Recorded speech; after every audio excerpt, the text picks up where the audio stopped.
Selamat datang di Frekuensi Mistis. Pernahkah Anda mendengar seseorang kerasukan jin? Mungkin 1 atau 2 jam, tapi bagaimana jika itu berlangsung selama 7 tahun? Bukan hanya satu makhluk, tetapi ratusan jin. Beberapa di antaranya memiliki kekuatan yang tak bisa dibayangkan oleh manusia biasa. Kisah ini dialami oleh seorang gadis bernama Ninggar. Ia tidak memiliki ilmu gaib, tidak memiliki garis keturunan paranormal. Ia hanyalah seorang gadis biasa, hingga suatu hari hidupnya berubah selamanya. Ia terseret ke dalam kegelapan, tubuhnya menjadi rumah bagi makhluk-makhluk yang tak kasat mata, dan selama bertahun-tahun, ia harus bertahan dalam penderitaan yang sulit dipercaya. Malam ini, kita akan menyusuri perjalanan kelam Ninggar. Mulai dari awal kerasukan, teror yang semakin menjadi-jadi, hingga akhirnya sebuah kejadian luar biasa yang mengubah hidupnya. Tapi, apakah Ninggar benar-benar selamat? Atau ada sesuatu yang masih menunggunya di antara dua dunia? Siapkan diri Anda, pastikan lampu tidak dimatikan, dan dengarkan cerita ini sampai akhir. Karena bisa jadi sesuatu juga sedang mengawasi Anda saat ini.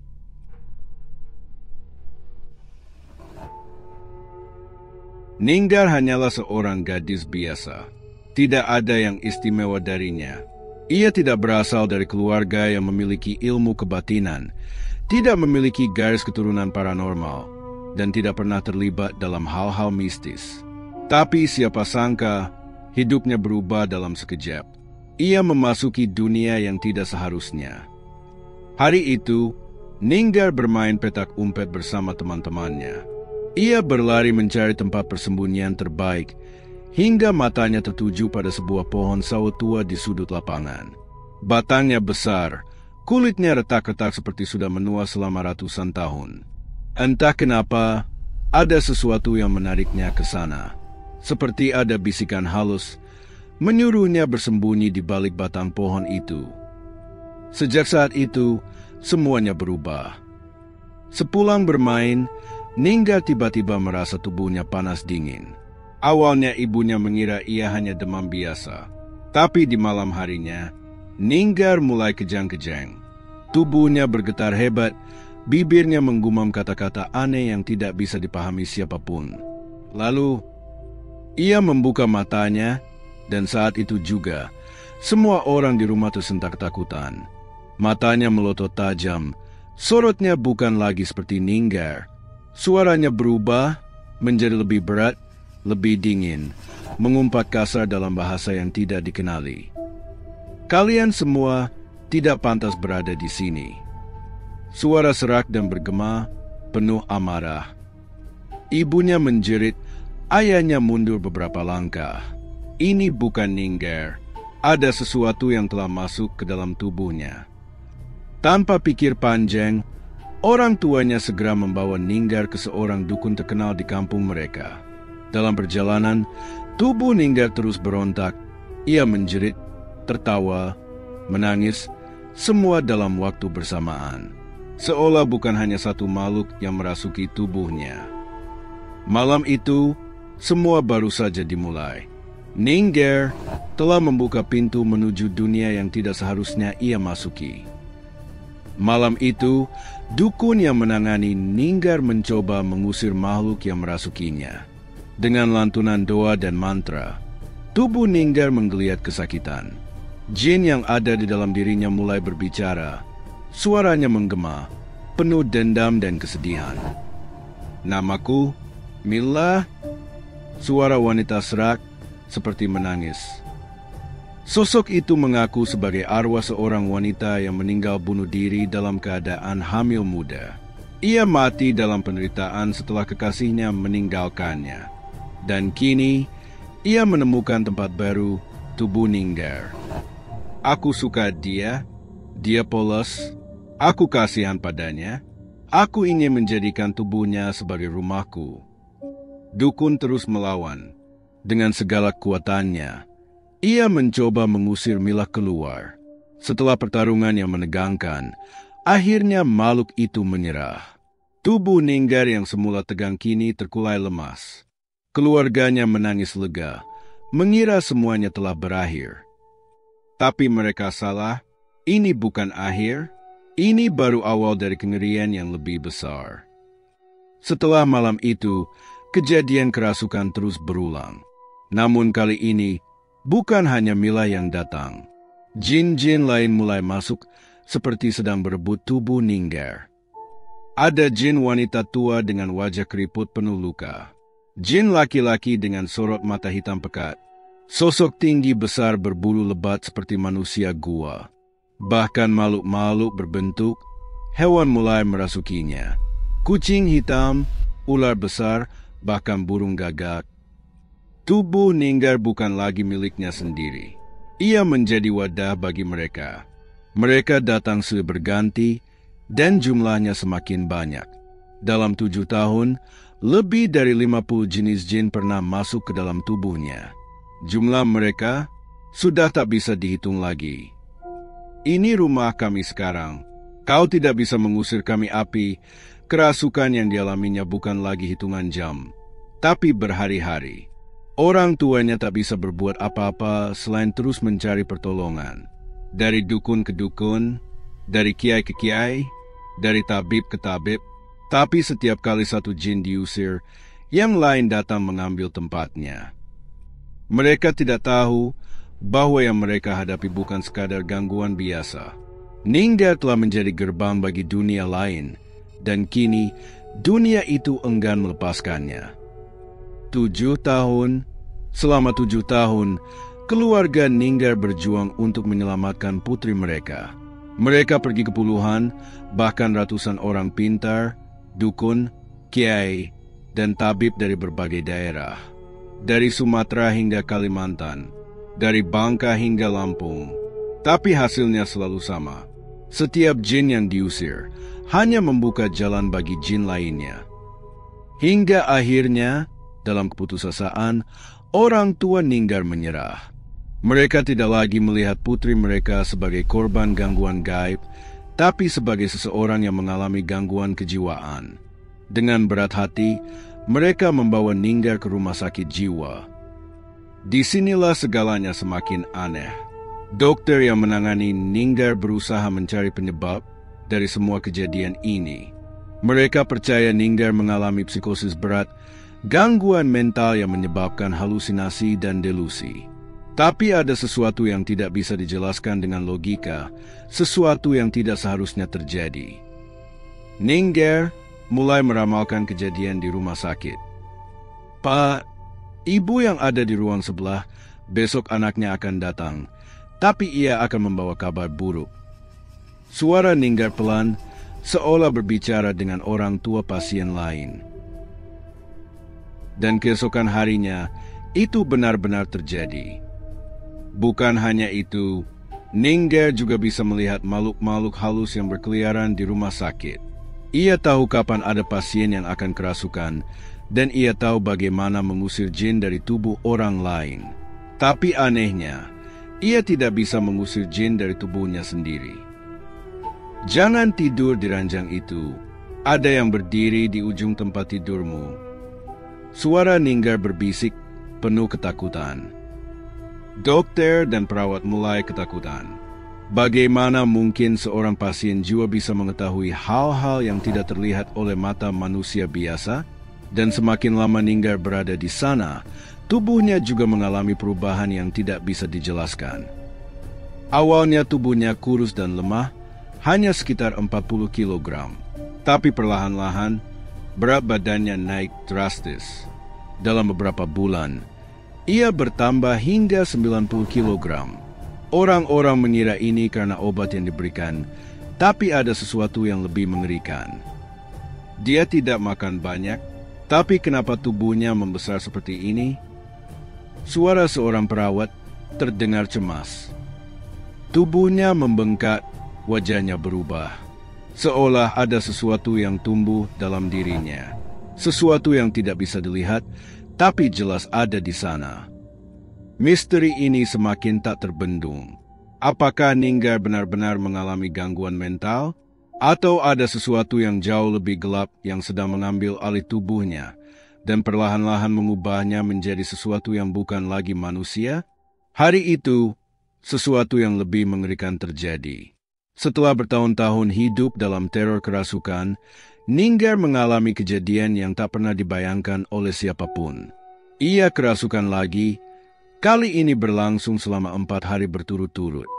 Tanpa henti, tanpa jeda, tubuhnya terus bergetar, suaranya berganti-ganti, kadang terdengar seperti seorang wanita tua, kadang seperti laki-laki yang marah, kadang hanya suara geraman binatang buas.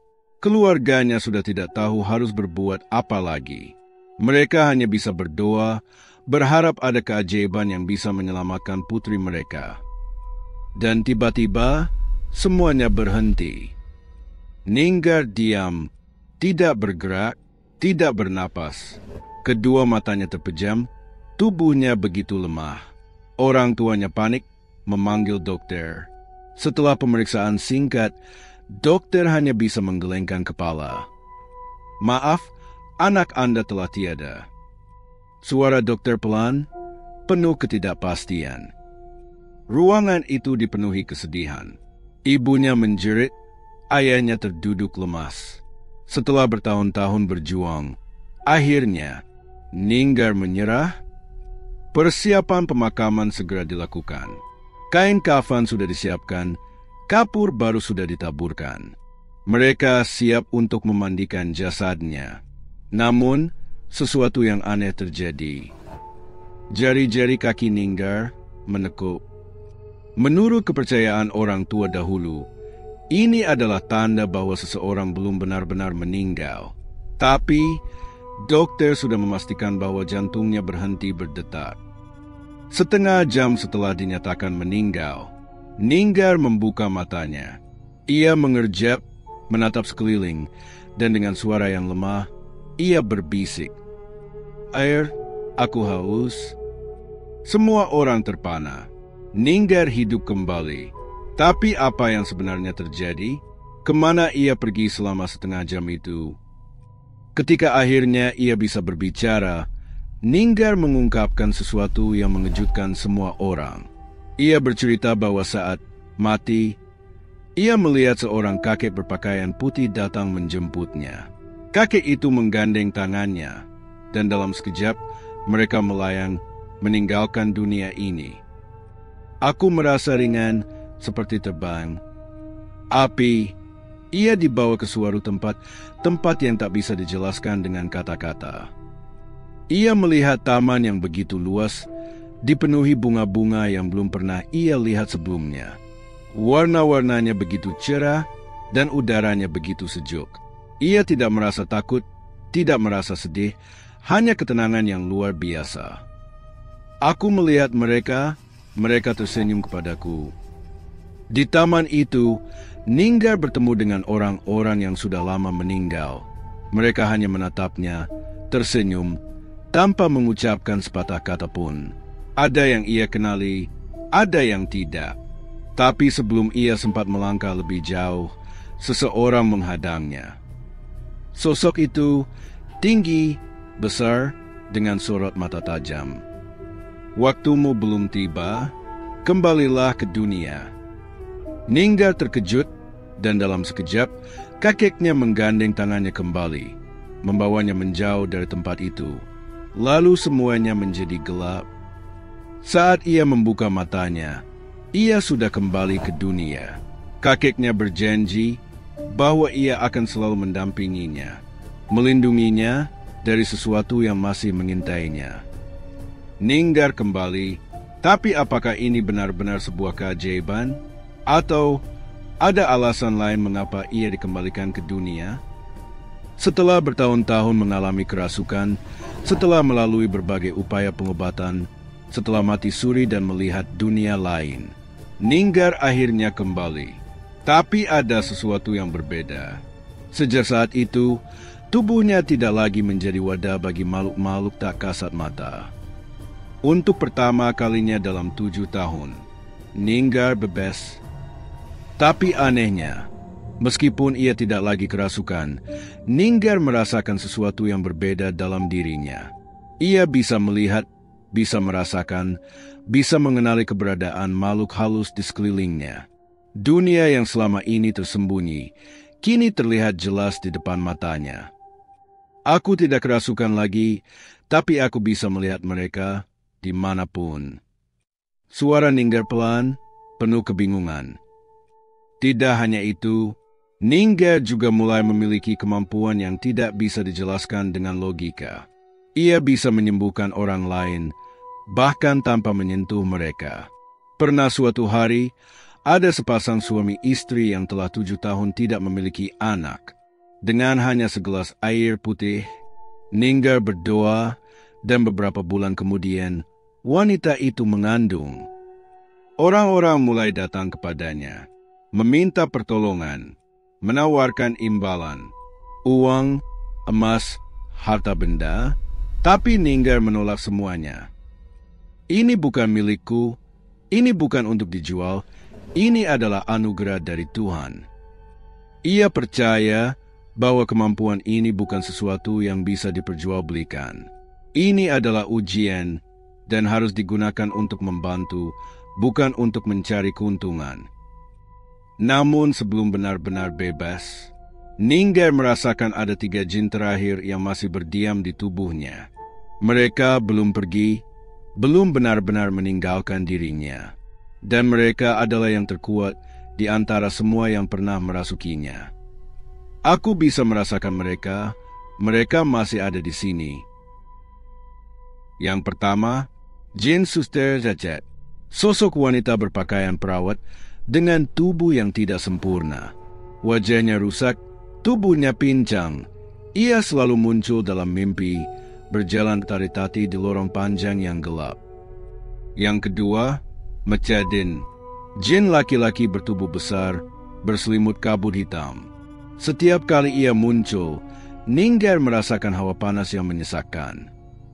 Dan yang terakhir, jin dari Pak Kak Liang, sosok tua yang selalu duduk diam di sudut ruangan, memperhatikan, menunggu, seolah menanti sesuatu yang belum selesai.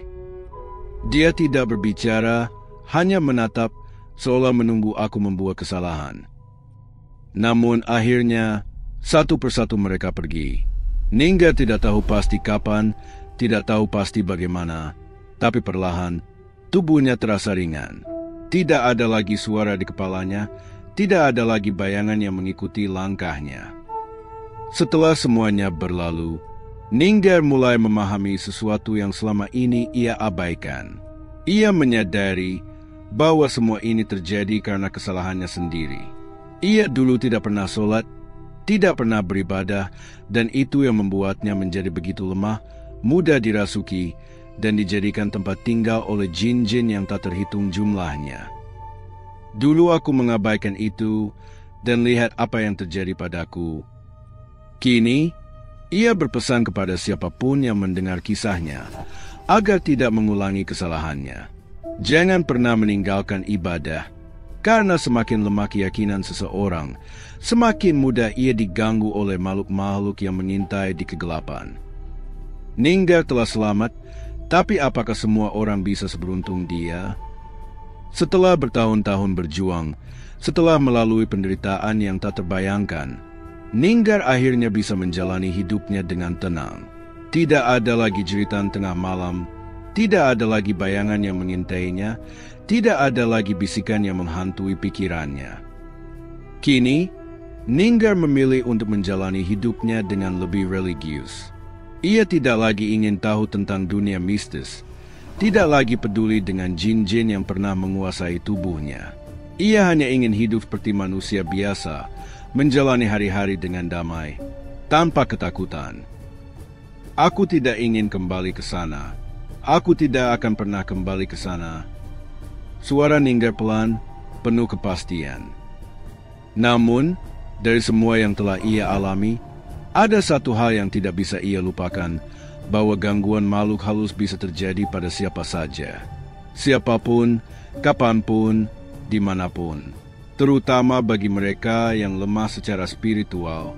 Karena saat keyakinan mulai goyah, Saat hati mulai kosong, saat ibadah mulai ditinggalkan, saat itulah mereka datang. Dan dari kisahnya, Ninggar ingin menyampaikan pesan kepada kita semua agar tidak mengalami apa yang telah ia lalui. Pertama, jangan pernah bermain di tempat yang memiliki sejarah kelam. Tempat-tempat yang menyimpan energi negatif, yang menjadi saksi tragedi di masa lalu, bukan untuk dijadikan permainan. Jangan meremehkan apa yang tidak terlihat, karena tidak semua tempat menerima kehadiran kita. Kedua, selalu berpegang pada keyakinan dan perlindungan Tuhan. Dunia ini lebih luas dari yang kita bayangkan. Ada yang bisa kita lihat, dan ada yang tak kasat mata.